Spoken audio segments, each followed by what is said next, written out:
Hi, I'm Alice for the VGS online tutorial series at UC Louvain. In the previous video, you have discovered how to analyze a two-dimension pen-joint structure.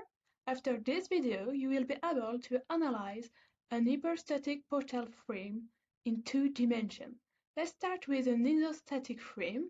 My previous truss beam rests now in two columns that I have carefully ensured that they have both triangulated.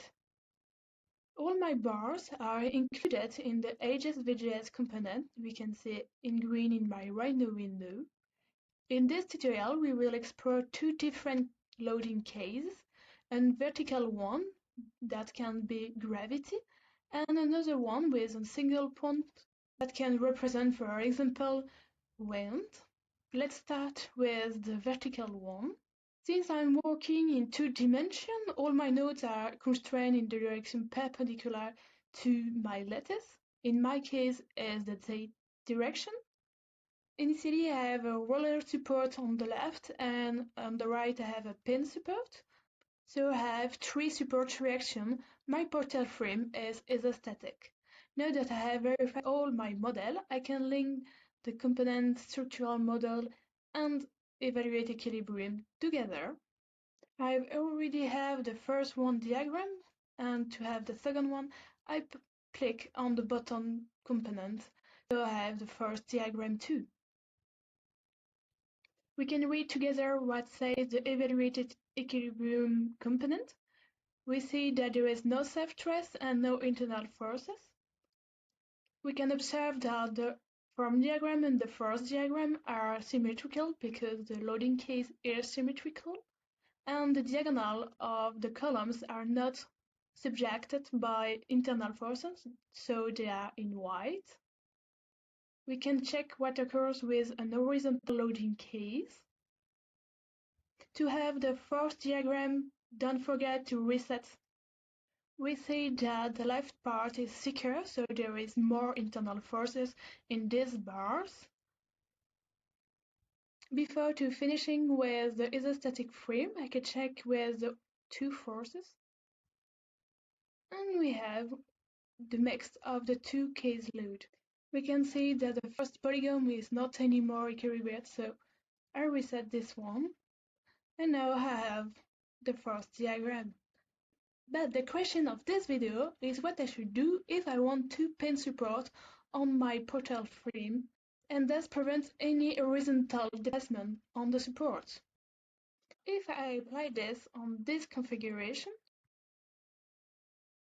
I don't have anymore any force diagram and form diagram, and I see they have a negative number for the internal mechanisms. It's because I have four support reactions for three equilibrium equations. With VGS, I can solve this problem by imposing an internal forces.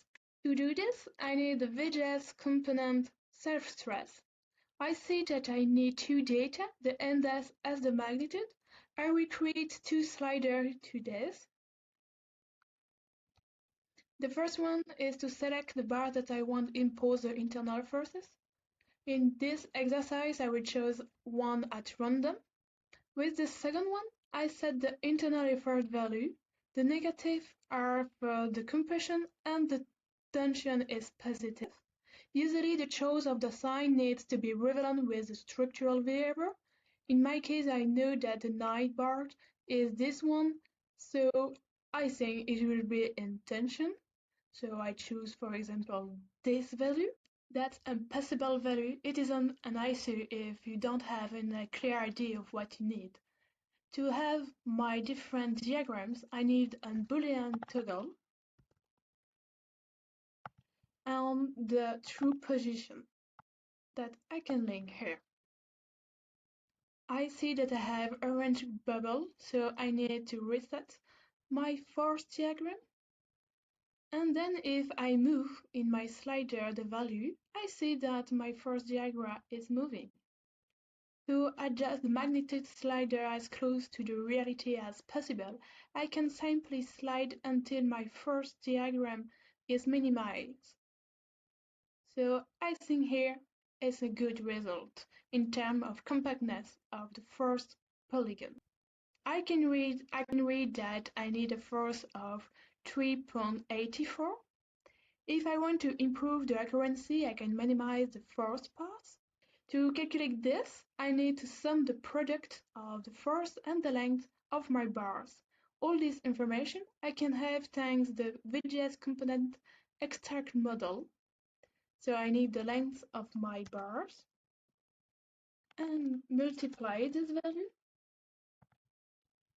I need to check with the absolute value and do a mass addition. We want to minimize the result, so choose this model input. And of course, I create a panel to have the result of the first pass. I read that I have 171. Let's check if I can have less.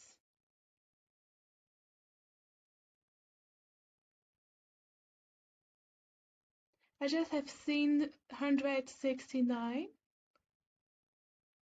I think is the minimum. When I was trying to get by my 169, I found 168.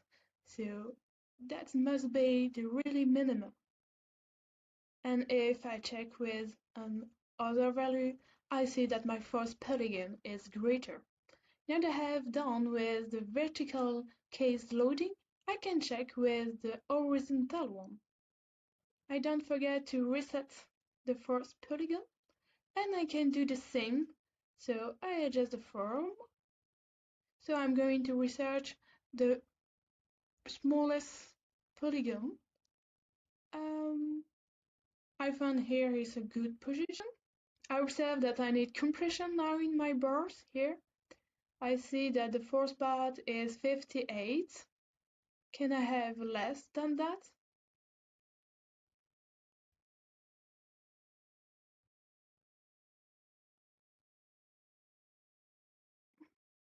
I just read 57, but I think it was already a good position.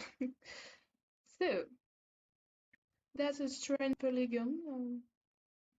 So that is the minimum for the horizontal loading case. Let's see what occurs if I connect the two cases in same time.